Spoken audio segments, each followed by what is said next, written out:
Welcome to Psyche Magic, a podcast about waking up to the subconscious via our nocturnal dreams.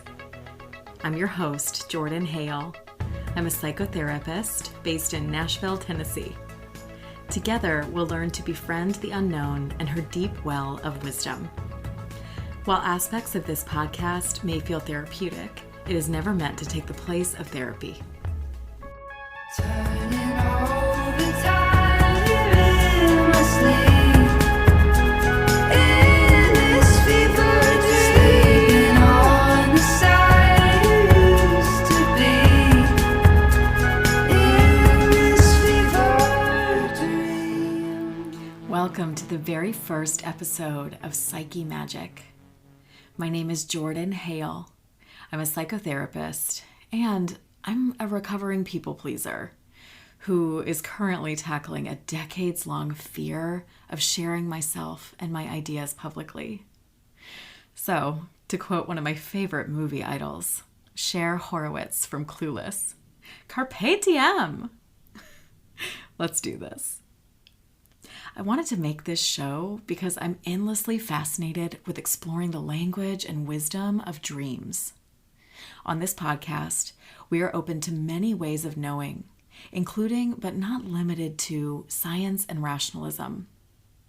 We seek to explore how the symbols found in dreams, the arts, tarot, astrology, and many other wisdom traditions can unlock the doors to our unconscious minds. These practices and mediums often cannot be proven or quantified. They speak to that which remains mysterious and even miraculous, a category that has always enraptured me. From its ancient Greek roots, the word psyche translates to soul and also to butterfly.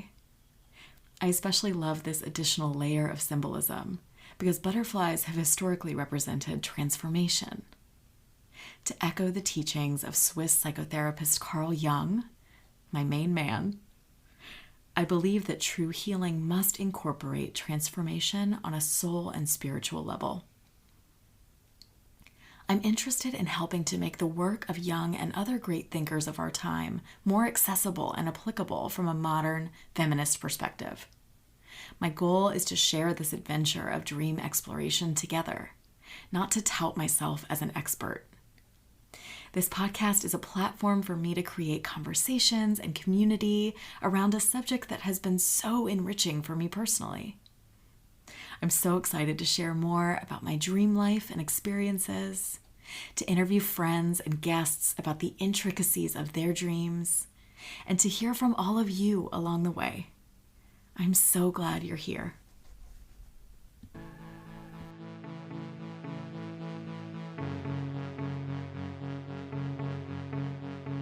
Hello and welcome to Psyche Magic. This episode features one of my dearest friends in the world, Michael McMillian. Michael is a writer, an actor, a podcaster, and basically a Renaissance man. He's one of the funniest humans I know and probably will ever know. But aside from that, Michael is someone who loves to have deep conversations. Chatting about anything magical, anything mystical or mysterious has always been really just non-judgmental, fair game in my getting to know Michael. And I really appreciate that. I'm so grateful to him for not only joining me as a guest, but also helping me learn so much about podcasting and being such a kind and patient teacher. I'm excited to get to our interview, but I wanted to do a quick little introduction because this conversation really got me thinking about this idea of meaning making as being extremely important for the psyche. Anytime I'm having a conversation with a client about something particularly salient or difficult that's going on in their world, we're always trying to get to this curious place where we can begin to find something useful and meaningful in the experience, even or perhaps especially if it's something akin to sorrow or suffering. Viktor Frankl, who was an Austrian psychiatrist, author, and Holocaust survivor, wrote a seminal book called Man's Search for Meaning, in which he outlines his experiences of being imprisoned in a concentration camp during World War II. During this time, he created this really beautiful framework having to do with mental and emotional survival, which he later maintained as his key approach to psychotherapy. What he discovered was that the people who survived were the ones who retained their capacity to make meaning out of the experiences they were having, even though they were going through some of the most horrific trials any human has ever had. Those who continued to have meaningful exchanges, both internally and socially, were the ones who retained enough hope to be able to sustain their will to live. There's documentation of prisoners in Auschwitz recounting their dreams to each other daily. And when I think about the ways that these humans were clinging to any shred of connection and humanity, this picture of these prisoners waking up and just having a few brief moments to share with each other before having a torturous day, sitting in community and sharing their dream experiences with each other, helping each other to make their dream lives have meaning. What a moving idea. There's something sacred about this, about the things that cannot be taken away from the human spirit. There's documentation of a similar process that went on during the Civil War. This is from a book called Why We Dream by Alice Robb, where soldiers would dream of their families and often woke with a renewed will to survive. This indicates something that Carl Jung would have called the compensatory function of dreams. So his theory was that a lot of our dream material compensates for an attitude that is imbalanced during our waking lives. This functions in order to get us out of our usual narratives that we tell ourselves and expose what ideas might lie in the periphery of our psyches. So for these soldiers in the Civil War, these freedom dreams that would come up helped them hold on to that search for meaning. As documented, their dreams did not start turning toward the darker material that they needed to process until they had escaped. So the theory is that there is this balancing act that our psyche is attuned to, and it is all geared towards healing and survival. In my practice and my research, I find that so often our dreams are about what we aren't saying or aren't doing, what we maybe aren't admitting that we feel. So a lot of the time, when I'm having a dream that I'm having trouble interpreting, I'll ask Carl Jung's question, which is, what conscious attitude or action does this dream attempt to balance out? So in Michael's and my conversation, we get into this kind of midlife process of surveying one's life thus far. A lot of what Michael ends up talking about is this same kind of search for meaning and purpose that Viktor Frankl so eloquently outlined for us as being essential to human growth and survival. So I hope that's helpful food for thought, and that you will hold this in mind as you listen to my interview with Michael.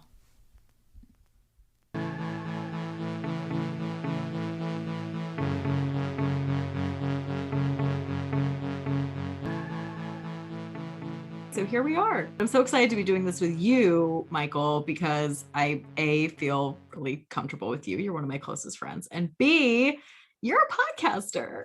I am indeed. Yes, I have You a do podcast. this. I do this. I have a podcast that your listeners might appreciate.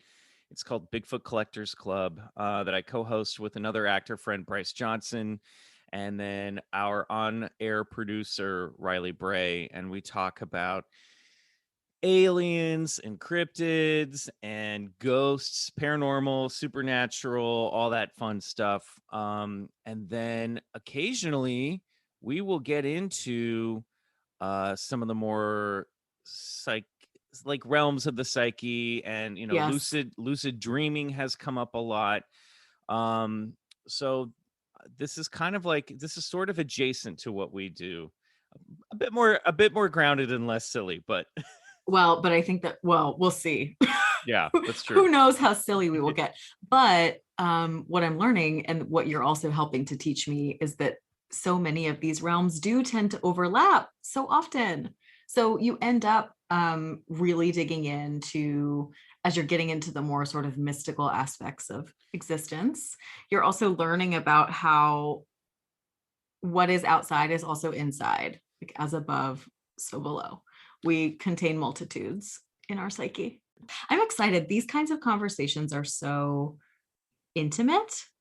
And so I'm excited to be having them with someone who I know really well and who feels comfortable, because I think you're going to get into some really interesting stuff. Even just the little previews you've given me, the little tidbits, I'm already really excited. Great. Well, let's get into Yay! it. So you tell me where you want to start. You said you've got a few different kind of pieces that you want to bring up. And you know what I thought, Michael, that could be cool is I have my tarot deck here, and I thought that we could pull a card to like guide us in this Great. conversation, if that feels useful. Yeah, lead the way. Okay, so here we go. We're just going to pull one, and we're going to see. Yep, that's the one. I always wait for the little like tingle. Right. You got to feel it, you know? You gotta wait for the card to tell okay. you. Okay, are you ready? Ooh, Michael. Are you ready? Yes. Here's the card. So the Oh card. no. The This- Nine of Swords. I have thoughts on this card. So the card for the listeners is the Nine of Swords. The Nine of Swords is a woman sitting up in bed, holding her head in her hands, right? So she's in bed. Maybe she's just had a nightmare. Maybe she's just had an experience while she was sleeping that was really difficult. And maybe there's something really important for her to understand. The sword suit is all about the mind. It's all about the intellect. Anxiety, worry, Mhm. fear, Exactly. depression, and nightmares. Yes, the ways that our thoughts can run amok. So what an interesting card to pull. Well, I'll say on a literal sense, it's on point because, no pun intended. Oh my God. Swords. Because what I wanted to talk about Yeah. was a recurring nightmare that I used to Okay. have as a kid. Mhm. And I don't know if you just want to get into it. Dude, let's go. So this is interesting, I guess. Well, first of all, I just want to say I've always been the person that wants to talk about their dreams, and nobody else Me too. ever wants to This hear is about it. this is why we're here together and gonna find our people. Yeah. So, there's a Built to Spill lyric. I can't remember exactly what song it is, but there's a lyric that goes something like, nobody wants to hear about your dreams unless you dream about them. Amazing. But hopefully this podcast will prove that to be incorrect. That has never been true for me, like truly. Yeah. I mean, as a kid, I was like, I would always go down to the breakfast table and want to tell my mom and my Yeah. sister, because dreams were like, and always still are to me today, it's like slipping into an alternate reality Mhm. when you sleep. It's like a movie when you go to bed. Absolutely. I also think that, and I'm certainly not the first person to say this, but I think like movies literally recreate the dream experience. You go, especially when you go into a movie theater, the lights go down, it gets dark, and then suddenly this film begins to play. And through editing and everything, you can really recreate the dream structure, I think, really effectively, especially in films like David Lynch. And I know that we talked about this sort of off podcast. We both rewatched The Sopranos this summer. Yes. And a lot of people get angry at the dream episodes in The Sopranos, but those are some of my favorite episodes, because Me too. that's the power of film, is to giving us the ability to sort of represent the subconscious and the dream state in a way that a lot of other art forms can't do. Exactly. The dream sequence as its own sort of medium. So anyway, I've always been into dreams. I think they're fascinating. I've always wondered about them. I sort of have a theory about this particular dream as a function in my brain, but we can get into that afterwards. But all right, so when I was really little, I'm talking like 2 years old, 3 years old, I started having this dream, and I've always had a good memory. I can remember, I have early memories of I grew up in Kansas City, but I was born in Colorado, then my family moved to Minnesota. And I have memories of Minnesota. I remember the house. I remember neighbor kids. Um, I remember I have my earliest memories are from there. And I was only, we moved to Kansas City when I was 3 years old. So Yeah. I remember my second birthday, getting the toys that I got on my second birthday. Those are some of my earliest memories. And this dream, Mm. one of the sequences takes place in that house. We used to have a playroom in the basement. And I remember the living room down in the basement. I remember watching Brady Bunch down there, and I remember playing in the toy room in there. And so this dream began with I'm I'm walking through a busy airport as a Yeah. little kid. I like that you're It's speaking in the present tense, by the way. That's a good okay. call. So I'm in a busy airport or I'm in a train station. It almost has like a European feel. It's almost like if you've seen the movie Hugo, Martin Yes. Scorsese, it's got that sort Yes. of almost like French. I can see that there's like iron girders and big windows looking out. And I bet you it is an airport because we were traveling Hmm. between Kansas City and Minnesota. I'd been on an airplane before, so I'm guessing that's what this was. And I'm obviously a little kid, because all the adults that are walking around us are tall, and I can't see their heads. Like I'm looking at their butts. I'm like butt height or like you know knee height, and I'm holding my mother's hand or I actually don't know who the person's hand I'm holding. I'm assuming it's my mom or my dad. But there is a man with a trench coat and a satchel walking ahead of us.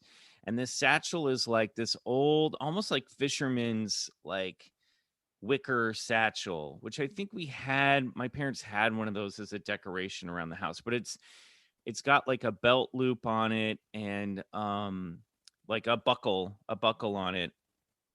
And I remember the dream is just this part is very quick. I'm walking behind this man. I'm staring at that satchel and I'm wondering what's inside of it. And I reach out to put my hand into the satchel, and this bright red lobster crawls out and pinches my hand with its claw. Oh. And then suddenly the dream shifts and I'm standing at my childhood house in Minnesota, and I'm at the top of the basement stairs that led down to the toy room that I was talking about. Mm-hmm. And at the bottom of the stairs is a life-size grape flavored Barney Rubble Flintstones vitamin. I can picture it, by the way. I can Yeah, picture it.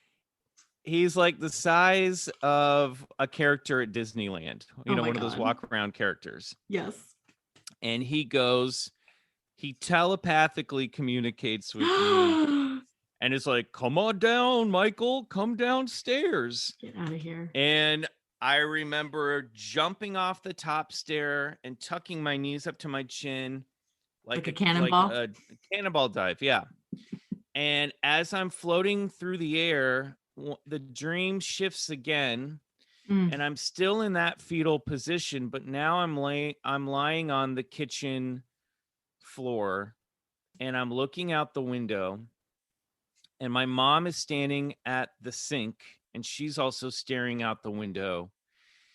And I know that I had this dream after we moved to Kansas City because I have memories of this being both the kitchen in Minnesota and later the kitchen at my house in Kansas City. But in both versions, my mother and I are staring out the window and there's a mountainside that's pulled up, like parked right next to the house, which wasn't that way in real life. And Yeah. there's a wolf pacing back and forth across the window with glowing yellow eyes. And again, it's telepathically beckoning me to come outside the way that the Barney Rubble vitamin did to come downstairs. but I know this is scary and this Yeah, isn't friendly. And not a good idea. my mother's frozen in fear, and I don't know what to do. Mhm. And then that's all, and the wolf is like very fairy tale, like its mouth is open, there's a long tongue hanging out. It's like a Peter and the Wolf style wolf, like I know it's going to eat me.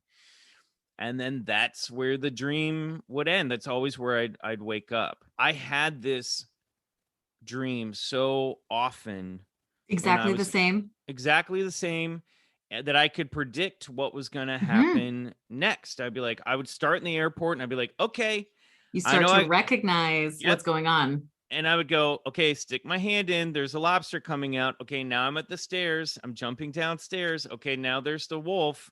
And then I'd always wake up. So there's lucidity, like a on the spectrum of lucidity, it's definitely on, the end where you have less control, but there's Yeah. still lucidity. You're still recognizing, oh, this is my dream. Yeah. Yeah. But this is the only one that I remember really recurring verbatim. Mhm. I have dream themes that come up a lot Oh that will yeah, recur, which we all do, I think. But I think so too. this one was like a little short film that Yes. played over and over and Mhm. over for, I would say, between the ages of 2 and 4 years old. Yeah, like that pre 5-year-old phase of life that is so much about your emotional and attachment development. Yeah. Mhm. Yeah. When you said the lobster, by the way, I thought of this, which is the moon tarot card. Oh, that's true. Yeah. Yeah. I forgot there's a lobster in that. Yeah. For listeners, there's a lobster coming out of the water, and there's also a wolf in There's this also a tarot card, wolf. Michael. There is no grape flavored Barney Rubble vitamin, however. Unfortunately, I might have to make a version of this card for you where I add that in. Well, there's a friendlier looking dog, maybe that Yes. represents, Yes. and I'm sure we could do a thing where we're like, okay, Barney Rubble, Barney the purple dinosaur, which didn't exist at the time, but like grape flavored Barney Rubble, friendly, more of a friendly spirit guide, I think, in that, Sure. vitamins were something that I had to take every day that were supposed to be good for me. So it is an entity that's showing up in my dream Yeah. that seems to be friendly. There's a method of dream interpretation where you look for the help in the dream. Like you look for Oh, the interesting. helpful aspect. And so Barney Rubble was that. Yeah, and I did have a feeling, even though it was slightly creepy, I did feel safe that like if I jumped off the top of the stairs, he would catch me, Yeah. and then we were gonna go play in the playroom, and it would be fine. Perhaps the lobster represents like the subconscious mind creeping out from underneath the satchel and like pinching me to be like, okay, here we go. And then obviously with the wolf, and I think that all represents sort of insecurities, Mhm. questioning at an early age whether my mother or my parent would be able to protect me from dangers outside of the house. Yeah. Because you your mom know was frozen, right? yeah, yeah, exactly. So questioning that sort of, Mhm. attachment, I guess you would say. Yeah. And also just being scared that there are monsters that are going to come get me, which we all are as a Naturally. kid. And of course, like primally speaking, it's a physical predator. It's something that would, in the natural world eat a small child given the opportunity. Which I think is just very strange in and of itself, to think that our brains are still in a biological state that as a small kid we have an instinctive fear of being gobbled up and Yeah. eaten.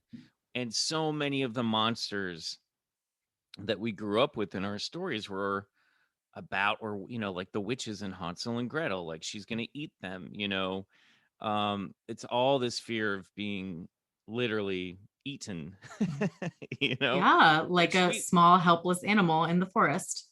Yeah, and I think a lot of that is in our sci-fi and fantasy films still, or horror films. It's still, zombie movies are all about us being consumed by the other, and then becoming the walking corpse of, I don't know. We're getting dark, but so I think it's kind of easy, not easy, but interesting, or I'll say the dream is accessible in that way to find its symbolism, Mhm.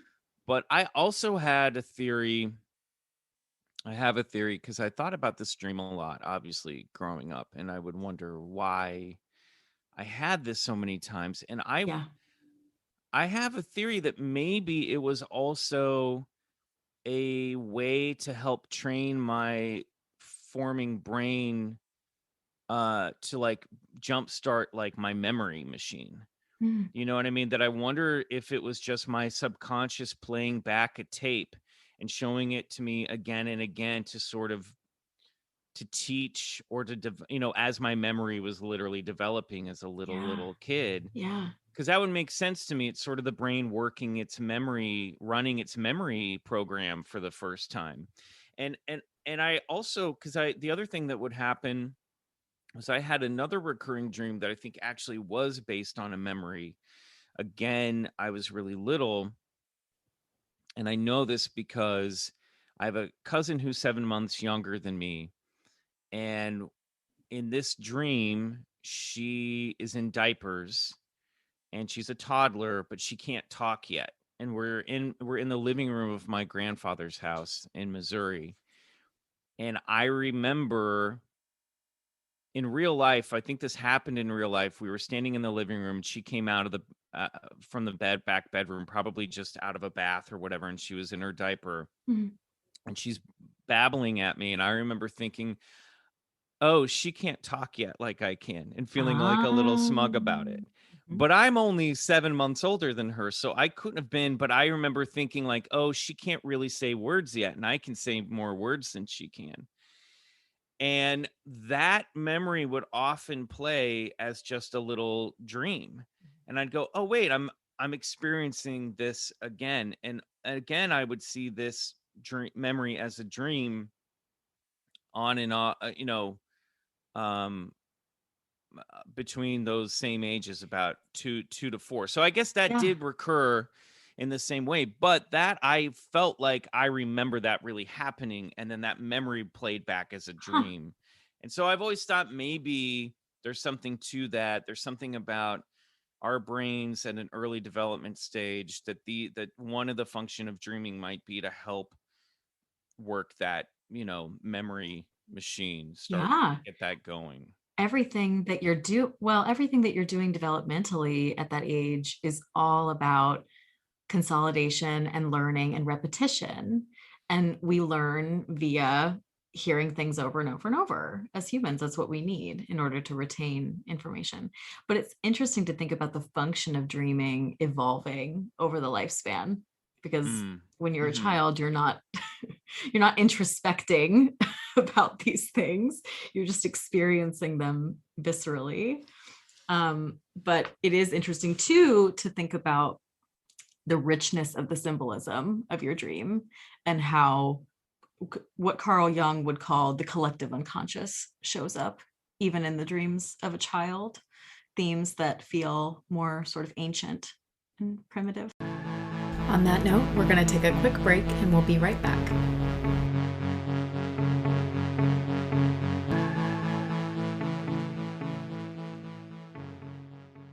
I had tons of nightmares as a kid. I was like a really, I've always had anxiety, and um but I had a really really rough time around 4 or 5 years old. I would have just bad nightmares. I used to have nightmares so bad that I would recognize that I was in a nightmare and Again, become lucid, lucidity. and then but I could never wake myself up in the dream. But I taught myself how to move my hand to my eyes, and I would pry my eyelids open with Wow. my fingers to wake myself up. Mhm. And because I would get so scared in I was these just these about to dreams. ask you, as a child, how you navigated having nightmares. Did you run to mom? Did you do this? But you took care of this yourself. You trained yourself to open your eyes. Yeah. And if you've ever had like sleep paralysis, you know how Yes. hard it is to like move your body when it's Yes. asleep. Oh, and I hate it. And then like the act of that was really stressful. I was never good at just confronting the monster dead on because I was always afraid of my own ability to scare the fuck out of myself. Sorry, I don't know if you might have to Oh bleep yeah. this. Oh yeah. We're Um, good. We can curse. I okay. already decided that. But I actually had a moment recently where I had a really creepy thing happen in a dream. And I think for one of the first times, I'm 42 now, instead of scaring myself awake, which I did, when that happens, like you do get a flood. Now I get like a flood of adrenaline, Sure. and that adrenaline will wake me up. Now Mhm. it's really easy. It's really hard for me to stay in a dream now once I realize it's a dream. But I was down in a basement, like an old creepy, something you would see in a horror movie. And I can't remember now what led up to this, what the dream was about, but I was looking for something or someone. I do think that I think in the dream I knew that there was somebody in the house that was like not supposed to be there. Either a ghost or someone had broken in, and I had gone down in the basement to find this thing, and then suddenly down the wooden basement stairs, this person or thing draped in a white sheet came Wow. running down the stairs and made a U-turn and came at me. It was like barking like a seal. It was really, really grotesque. And I knew that under the sheet wasn't a normal human being. It was some sort of like golem-like creature. Hmm. But I remember in that moment, I was just like, all right, screw this. I'm just going to stand my ground and tell it no. You know what I mean?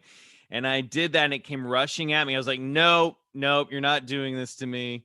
And then I woke up. So I didn't get to see the benefit of standing up to the creature. Yeah. But I did in that moment decide, okay, I'm not running anymore. I'm not going to be scared of this thing. I'm just going to stand my ground and tell it to fuck off. So, okay. So, what this reminds me of, Michael, is that what I've learned is that oftentimes there are these turning point moments when a dream theme starts to shift and when we have this feeling of having more agency.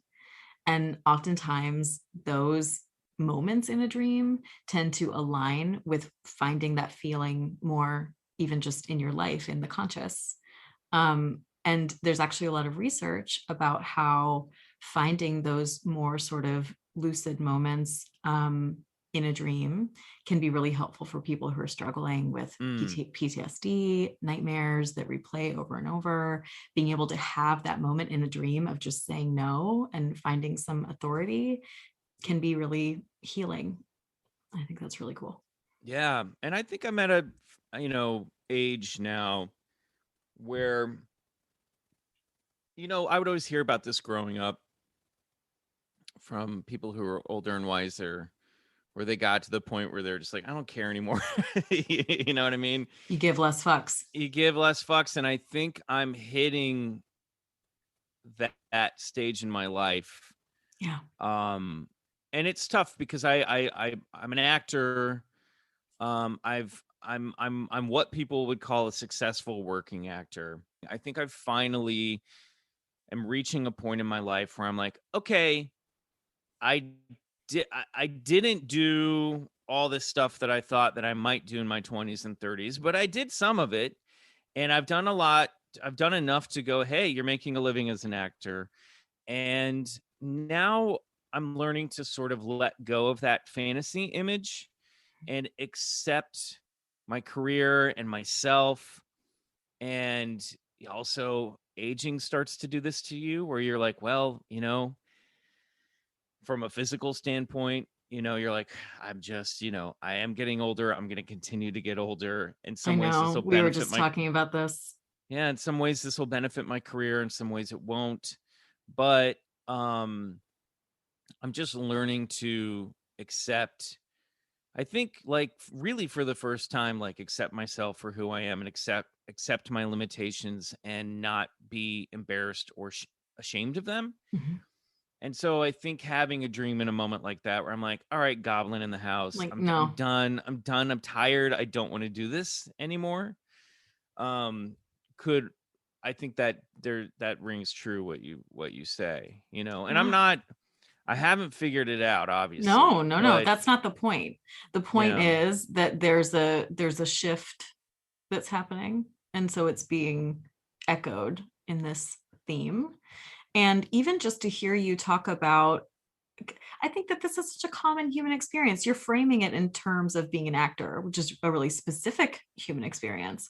But I have this conversation with clients all the time Mhm. about just sort of measuring yourself against some kind of arbitrary criteria that you came up with back before you actually knew anything about what it is that you're trying to Oh do. yeah. It's like, Um, why am I've said this to my, because I've, been in therapy for over a decade. A lot of this stuff also has been, I've come to this place because of being in therapy, yeah. and talking about it on a regular basis. So don't knock it till you try it, folks. But yeah, I've often said to my therapist that why am I following the like delusions of a 15-year-old who wanted to get out of Kansas? Like, why am I so working hard every day to become this fantasy adult version Yeah. of what that kid had in mind? And when can I retire that idea and then just be who I am and then live life there and not go, God, I never did this, or I never became that, or I didn't get to do this. And it's hard. It is hard when on social media, on Instagram, you're bombarded Of course. with other people doing other things or living with different means and having experiences and going, whoever you are, and going, gosh, oh man, they already reached this milestone that I haven't reached yet. Or, I'm not married, I don't have kids. That was something that I really wanted when I was younger. My attitude is changing now, but there were times to be like, oh, they're married, or this guy got engaged, or look at them, they have a family. And of course, you never know what's happening behind the scenes too. We know that online, we know that social media is not real life, but it's tough. That's hard. And I think Of course. harder to it's become more difficult to not measure yourself against a fantasy when we have access to that measuring tool in our pocket, which is, Instagram, which is Facebook, which is social media. Yeah, it's also a function of just a capitalistic society where I should always be Mhm. striving for something else. I should be reaching for more. Um, it's all built on that idea. I Yeah. shouldn't be satisfied where I am. Right. Right. Right. And I've had to really work on looking at my surroundings and going, you know what? If I can just continue to afford this for the rest of my at least working life, because now I'm like, I will retire one day, Oh yeah, hopefully. I don't know, but another turning point. yeah, if I can just do this and achieve this for the next 20 years Mhm. and not stress about it, then I'll be fine. You know what I mean? Like I'll be better than fine. Um, but it is that thing where you struggle with like, but am I not being ambitious enough? Am I not, you know, it's I that do. you're chasing. I constantly catch myself chasing a fantasy, and that applies to all avenues of my life. That applies to health. That applies to my Mhm. sense of my physical self. It applies to my romantic life. It applies to my career. It applies to the material world. Yeah. This idea of, you know, well, should I still be driving this car that I've been driving for 10 years? Shouldn't I have bought a new, like, I literally had that thought Okay. recently. Like, shouldn't have I had bought a new car by now? Okay. Yeah. And it's like, what the fuck? This car still runs. It works. It's great. It's my Like, sweet, sweet Prius. Yeah, it's my sweet, sweet bird. Like, why am I? Where's that voice coming from? And going, shouldn't Hmm. you have a new car now, or shouldn't you? You know, Well, and you just lit up a light bulb in my head because when we first started this conversation, we were talking about the way that dreams function over the lifespan and how that functionality evolves. And what I'm thinking about now is that at this kind of midpoint of life, maybe part of what's happening is that our dreams are directing us back to just away from all of the distraction and back into a meaningful dialogue with the self and with where I actually am right now and what that actually means, allowing us to strip away all of these other kind of just distracting aspects of our daily lives. yeah, And so your dream makes me think about that. I feel like that's part of what's happening. yeah. I hope so. I'd like to be. I think the goal for me now, as I'm, continuing through the heading into my mid 40s, is like finding that being a little bit more grounded, knowing that I don't have control over certain parts of this, but I can make a podcast, and I can, Yes. I can write, I can pursue other avenues. I'm entering a phase where I'm thinking about, I always like teaching and thinking about doing like audition coaching and stuff like that, working Absolutely. with, because I have a lot of friends who are like, will you work on this with me? Yes. And I enjoy it. I think I'm good at it. There's a lot of stuff that I've learned through my education in the arts, and then also just working in this business for 19 years, that I feel is useful. And if Yes. I, you know, I've thought I've thought recently where I'm like, well, I would have just as much joy that if people that I was working with book jobs, Wow. as I would if I was booking a job. Like, okay, if I can't get this job, if I do see one of those auditions where I'm like, well, this isn't for me, then maybe I can help the person it's for get that, What a beautiful concept. Because what you're talking about is being able to let your skills and your talents ripple out and have a Right. wider reach and a wider effect. And I do think that that's another theme that comes up in midlife is that the student starts to become the teacher. And Hmm. knowing what I know about you, you're one of the most creative people I know. And you would be an amazing teacher. Oh, thanks. People should be so lucky. Well, they might Yes, they might get their chance. that's great. I I love mean, that. especially now that we're all on Zoom, I know, I can help anybody from anywhere. 100%. That's really Yeah. cool.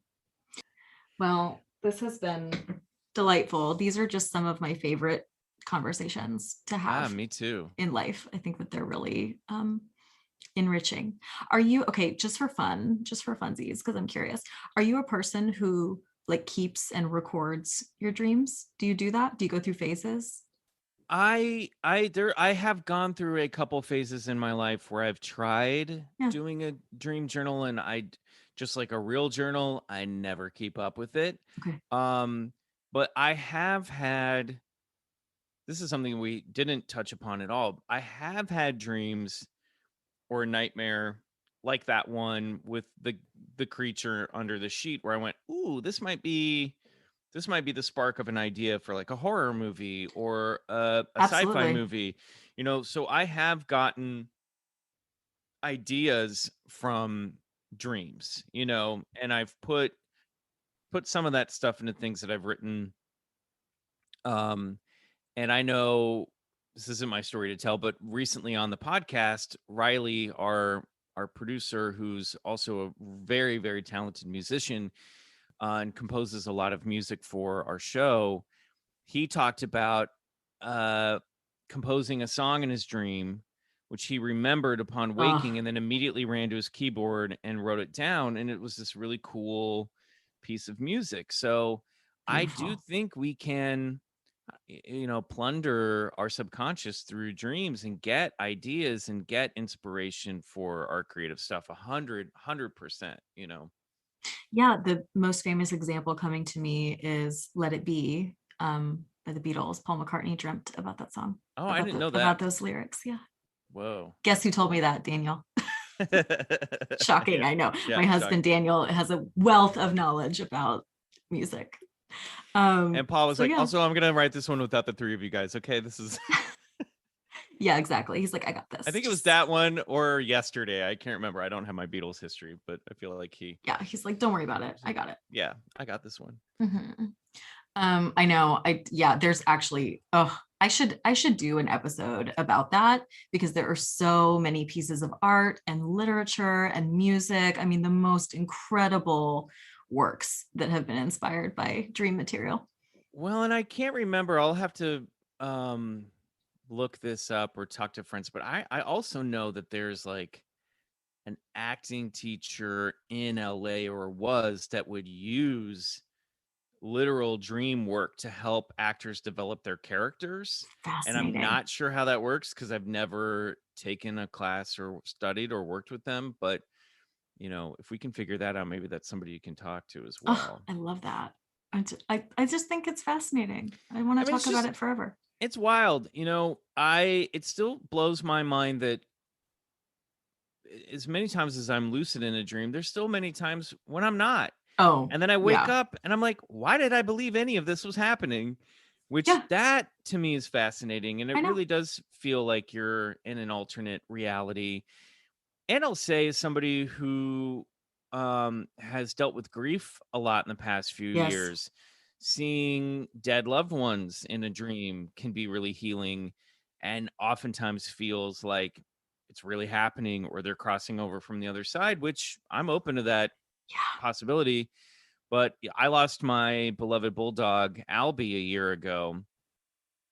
And I've had two dreams in the past week where where he's hanging out. Well, he's just there. And I've thought, oh, sometimes in the dream, it's like, oh, okay, he's alive now. And I can kind of, I get to have him back.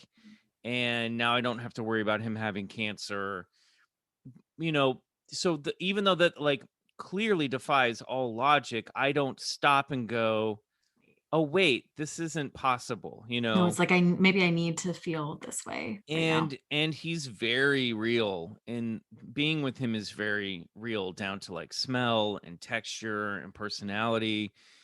And yeah, I get a little choked up talking about it, but I just had a dream 2 nights ago that he and my other dog Violet, who's still with us, I was like on a road trip with them, and we got out of the car and he got off the leash and ran across the street to a farm and was chasing these chickens. And I was like picking up my other dog and like rushing there.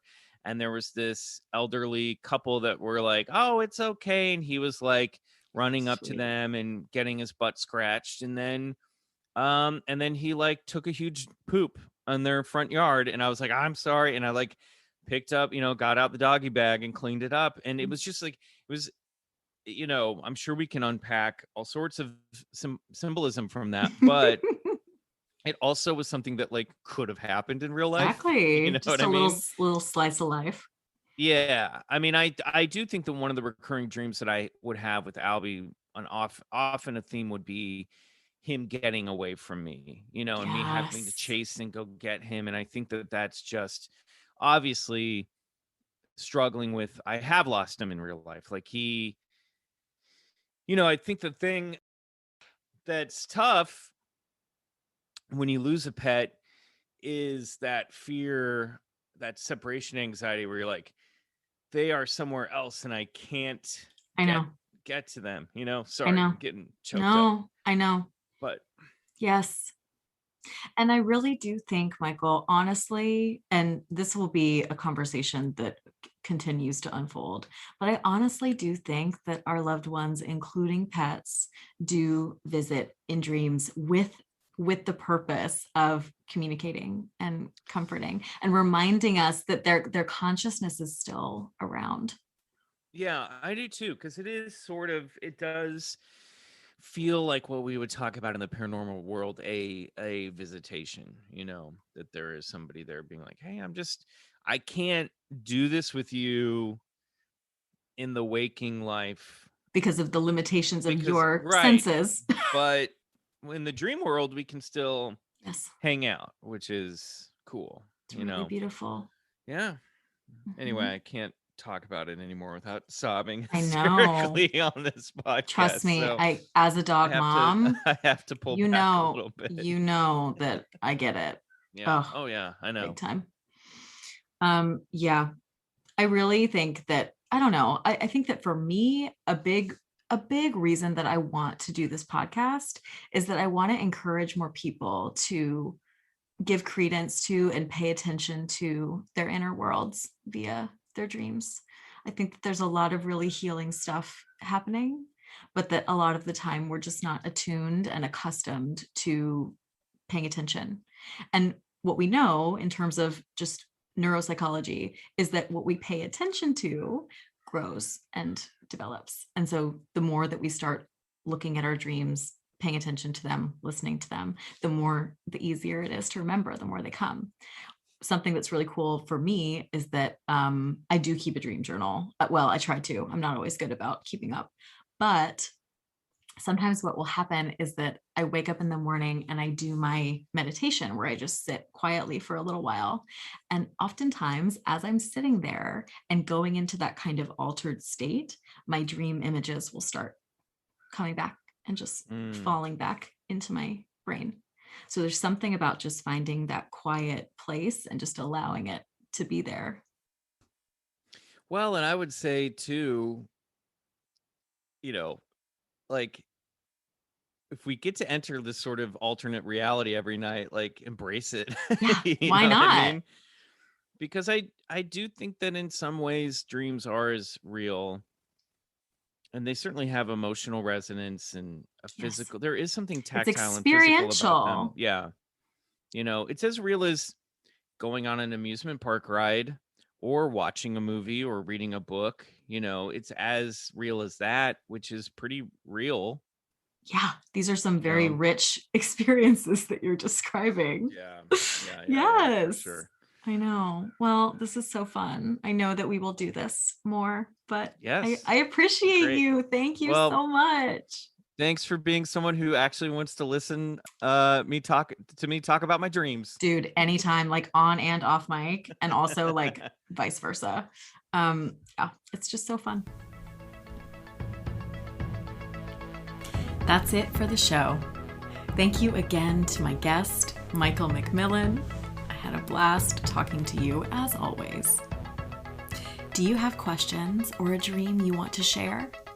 Please drop me an email at psychemagicpodcast@gmail.com.